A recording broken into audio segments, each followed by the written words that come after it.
me for the tea. Okay, so this next section is called The Three Roles of Marketing, and I got this from a book called Monopolize Your Marketplace. Good book. And this is my kind of rendition, my cover of it. And what I like about this is instead of there being one role of marketing, which is get the sale, there's multiple roles. None of these roles actually say, speak about getting the sale, and yet sales will happen as a result, byproduct of these three. So the first role of marketing is we have to get their attention.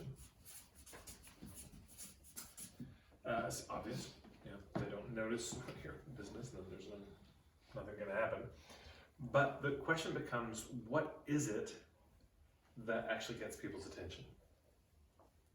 You know, what works? Instead of what could get people's attention, a better question to ask is what already does get people's attention. The obvious thing to go to is, well, pictures of naked people, swear words, outrageous statements. It's true. You know, screaming loudly, yeah, you can get people's attention, but you know, then what? A lot of things can work to get attention, but there's something in business that is the primary thing. So, you know, raise your hand if you heard about this workshop from a friend, somebody you trust or respect. Okay, so that's that's more than half. Yeah. So there you go. So word of mouth is the primary thing that works in marketing. If you do, you know, when you buy something and they say, how did you hear about this? From this, or from a friend? Almost everybody clicks from a friend. That's a lot of it. And that's not less true in an age of social media. That has become more true. I mean, how many times on Facebook do you see people say, hey, can anyone recommend? Yeah, and then a huge list of things. So word of mouth is really it for marketing. This is where to put most of the attention. But of course, there's a difference between active and passive word of mouth. Passive word of mouth is, I'll do my stuff and then I hope people talk about it. And we'll just say this, hope is not a great marketing strategy. So then there's active word of mouth, actually doing something about it. And so a few years ago, I read 7 different books on word of mouth marketing, and I'm just going to give you my kind of distillation of what I got. All right, so I'll put these in reverse order. 3, 2, 1. Okay. This is the least important, but still important. If you want to have people spread the word about what you do, talk about it, you've got to make it worthwhile. Now, the obvious thing to think there is like paying people, bribing people, and there can be this, but I'm actually fundamentally just talking about acknowledging it, saying thank you to people when they spread the word. Of course, this assumes you know how people heard about your business. So as a practical step, just anytime you get a client, good to ask them, how did you hear about us? And if they say from a friend, great, who? Because you start to figure out what's working, what's not working. Because if you realize, oh man, most of our business, this is not uncommon, so much of our business comes from these 3 people, or 4, you know, that's helpful. So you can just start to say thank you, you know, acknowledge it. Next time they come in for a massage, you just say, hey, this is on the house. We just saw how much business you sent us, thank you. It does make a big difference. There's a fellow, Dan Kennedy, who is a direct marketing guy, and he has an accountant who I think he still works with, a really good accountant, and he'd referred him like 12 clients over the years, but the accountant never thanked him once, and he said, I know this is petty, I still use him, but I refuse to refer him business anymore, because he's never even acknowledged it. Yeah. So people are petty. That's good to know. This is what happens. Of course, you know, you and I might be exactly the same.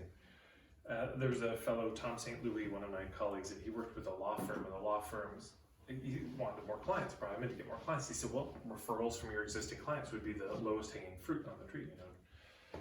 And they said, well, we've already tapped out all the referrals. And he said, well, how do you know? He said, well, you know, we've asked, and there's just, they used to refer people, now they don't. He wasn't convinced, but he said, well, look, what we could do then is we should certainly have a customer appreciation party for them. If they've given all their, I mean, this is the time to say thank you. And they said, well, that's true. So they had a big party, big thank you.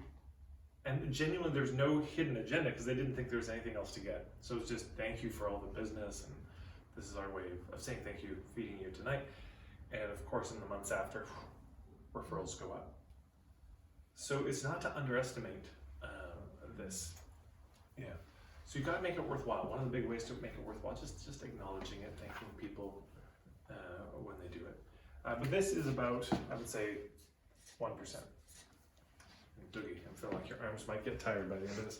There's this chair here if you wanted to lean your hands and ankles. So it's only 1%. So this is the icing on the cake. Yeah. The icing is delicious. Let's not knock icing. But it's very small. And this is where people focus. I've seen it when they start talking about word of mouth. They think, okay, so referrals and asking people for referrals, thanking them when they come and setting up a whole system. Yeah, sure, have a referral system and mechanisms, but I would recommend it. But yeah, this is not most of it. This is a very small part of it. Okay, so what's the rest? Number 2, you've got to make it easy for them to spread the word. And this, I would say, is about 9%. These stats are completely made up by me. But just to give you a flavor of it, yeah. 9% of it, it's you make it easy. So, for example, if you have a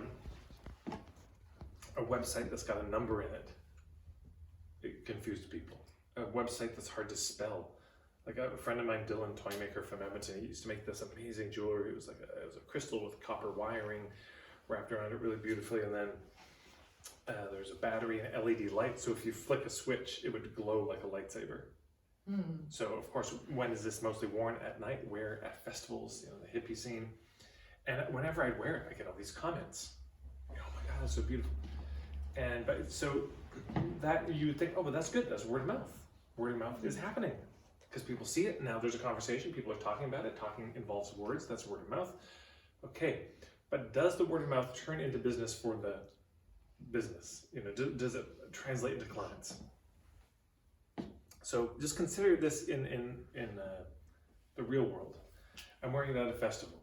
When am I wearing it? At night, at a festival, when it's dark, so you can see it. What else is happening at dark at a music festival? Drugs, maybe certain substances that make things brighter and more appealing. So people are coming up to me, hi, and possibly I'm high as well. And they they come up to me, and they say, oh my God, it's so beautiful. Where'd you get it? I said, oh, my friend Dylan, toymaker. Okay, word of mouth. This is good. This is good.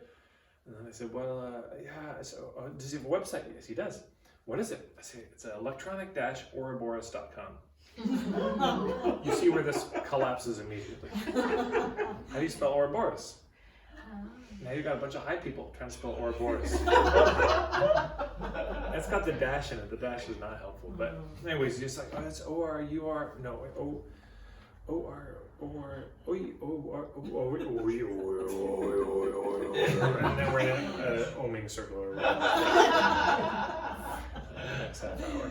Is that a middle dash or a lower dash? Right, yeah, exactly. So it's and you get how this happens. It's just people loved it. They want to know more, and then they leave without a website. I got a painting years ago in my home in Edmonton. It's there. Got a place called Remedy Cafe, and it's this beautiful painting. And most of the people coming to my home at some point comment on it. So that's word of mouth. But when I met the artist, I said, do you have a website? No. Okay, well, this is not easy then for me to spread the word. Second, do you have a business card? No. I said, well, make sure I get your contact info when you deliver the painting. She delivered it, and she didn't even sign it. There's no signature or anything. No markings on the back. So hundreds of people have commented on it, and she has gotten zero business. Why? Because she made it impossible. So we want to make it so easy for the word to spread.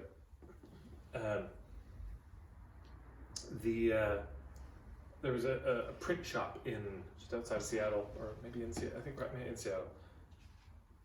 And they decided to focus niche-wise on overnight printing because they saw, they had this experience where people come to them in a panic. Oh my God, we have a business convention in town. Nobody printed the binders. Can you get this done overnight? And You know, they just, and oh, we can't do that. But they realize, man, there's a whole niche business to have, this overnight urgent, you know, emergency printing. So that's a smart idea. That's a good niche. That's not everybody. We're going to work during these hours, and that's what we do. So then, then how are they going to make it easy for people to find them? Well, those people will be showing up at a hotel, probably, or a conference center, realize what's gone wrong, and freak out. And they're not from the town, probably. So now where are they going to? Oh my God, is there Kinko's? Oh my God, they're all closed. We're screwed. So they start to look around. They're going to talk to the concierge or whoever the equivalent is. So they went to those people. That's very smart. Yeah, making it easy for those people to find them. So they go to the concierge.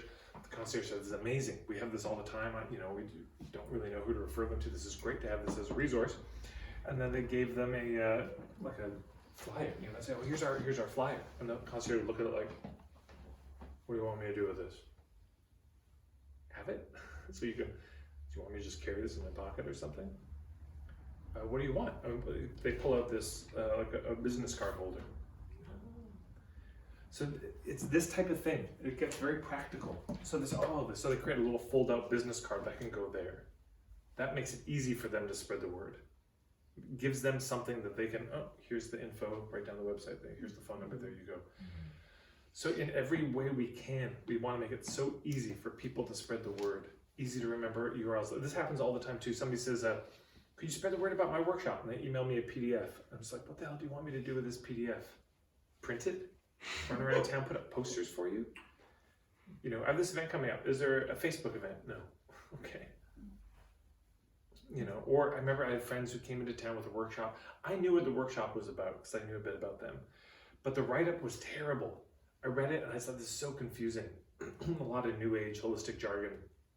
And I thought, this does not say what it is. I could write this better than they'd written it. And I had to.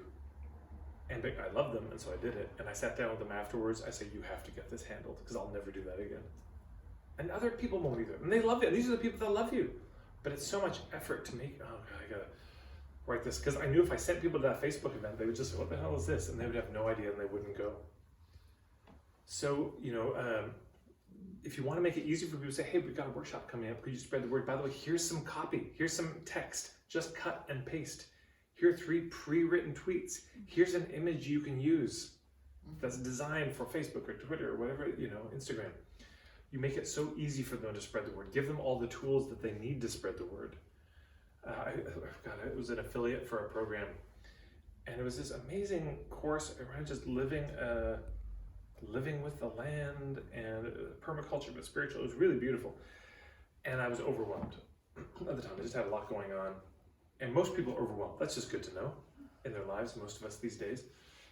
And so I signed up as an affiliate, and there's this kind of a website you can go to as an affiliate. This is where you get the sales copy, this is where the images, this is where they track how much business you got. But she'd written it, all the headings were the river, the sea, God's dew, I don't know, the grass, the trees. And it was so baffling to me, because I was trying to find the things I needed to find. And I wrote her, I said, I don't understand where to look on your site, and I'm just overwhelmed. I don't really have time to be confused. This is a good thing to maybe write down, is the confused mind says no. Mm-hmm. When people are confused, it's no. It's not yes, it's no. So, anyways, she got very defensive. Well, it's poetic and all this. I said, well, great, you go be poetic and confuse other people, because I'm not sticking around for this. And I just didn't promote. So what I would have loved is, could you just send me an email with my affiliate code already in it? Like, don't make me construct the thing. Just make this easy for me. Please understand how overwhelmed I am in my life. That's what everyone is who might promote you is saying to you. I'm maxed out. I got a lot going on. Can you make it easier for me to spread the word? Making it easy could also be something like every month at the same time you do an event. I've got an intro workshop. We have this mixer, a meetup group that we do once a month. And everyone just knows, oh, first Monday of every month, that's where you go.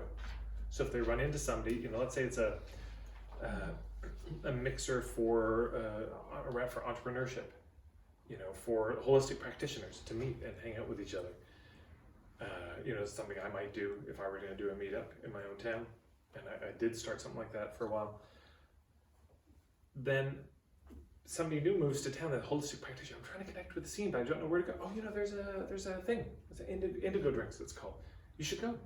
When is it? I think it's the first, isn't it? Yeah, it's the first Monday. You see how that works. It's so easy. Mm-hmm. So in any way you can, you want to make it really simple for people to spread the word. Don't make anyone work too hard. Don't make, again, a website that's easy to find things on, not confusing. They can just go within 2 or 3 clicks, they found the thing they're looking for. Really easy. Okay, so that is about 9% of it. You gotta make it easy for people to spread the word. Don't make people work too hard. Yeah, it's a quick one. I had sometimes a client says, I want to refer you, how do I? And just send them a YouTube video. Just say, here's a link. Beautiful. It's 25 minutes. Excellent. It tells you everything about what I do, the results I've had in it, and they get the vibe of what I'm about, and that's it. And they can just send a link, and that's done. Yeah, anytime you write an article, anytime you do a video, this makes it easy for people to spread the word. Oh, I just saw this video, and they just share it on Facebook, or share the blog post, or a quote, or a meme, or something you do. This also makes it easier, because just social media, just click share, boom, and it's done. Or what, when I was coming to Edinburgh, I put up the post and I tagged a bunch of folks I knew. And I just said, hey, and I emailed some folks that if you want to spread the word, just tag people in this thread. So that's very easy for people to do. It's not, I have to write the post and post it. I just go to this link and I tag people. So it's easy. Yeah, and if you could do a video just introducing yourself, here's who I am, here's what I do, and something then that your clients could share that's really easy to do. You're not asking so much of them. Because otherwise it's, could you just translate this work that I do that's been so amazing for you? And this happens even when people ask for testimonials and they don't get them. And why? Because people kind of melt down at the blank page. They love you, they want it, but so if you send them questions, here's 6, just answer the questions. And then you take that and you edit it into a testimonial, send it back, says, is this okay? Great. What I sometimes do is, if I get something particularly salient coming up when I'm working with a client, with a patient, I'll say, can I quote you on that? Yeah, you can do it. Okay. And literally just chuck it into Canva. Yeah. Okay. So make it easy. That's about 9%. So you may have noticed that leaves that. So that leaves 90%. Mm-hmm. What could this be? So number 1, you've got to make it remarkable. Meaning it's got to be worthy of remark. If you want people to make remarks about your work, it's got to be worthy of that. It's got to be really good. It has to work. If you're a holistic practitioner and nobody gets better, what the hell are you doing? Honestly. Here's the least compelling pitch in the world. And this setup does not lead to word of mouth. So, I'm an energy worker, and what I do, and you come and you lie down, and I just, I don't even touch you, but it's very subtle, and you may feel it, you may not.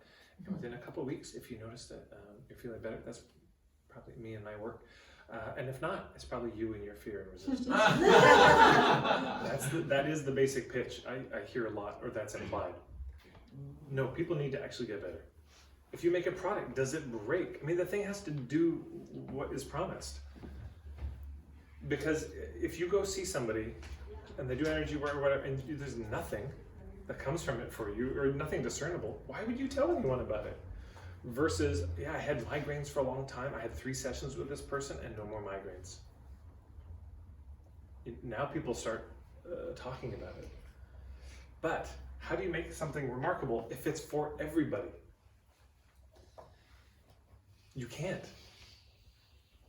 If it's trying to appeal to everyone and you don't want to narrow it down, there's no niche at all, it's just gonna help everyone. Oh, you want me to make this product in a different way? Great, I'll make it a different way. You don't have any opinions about even how you make your thing.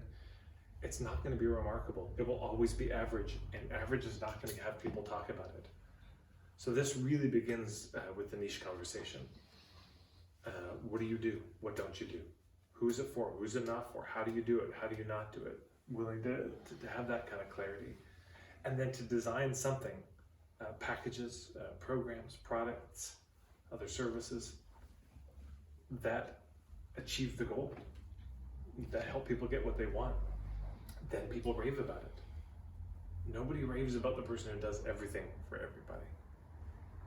Yeah. So let's we can wrap it there.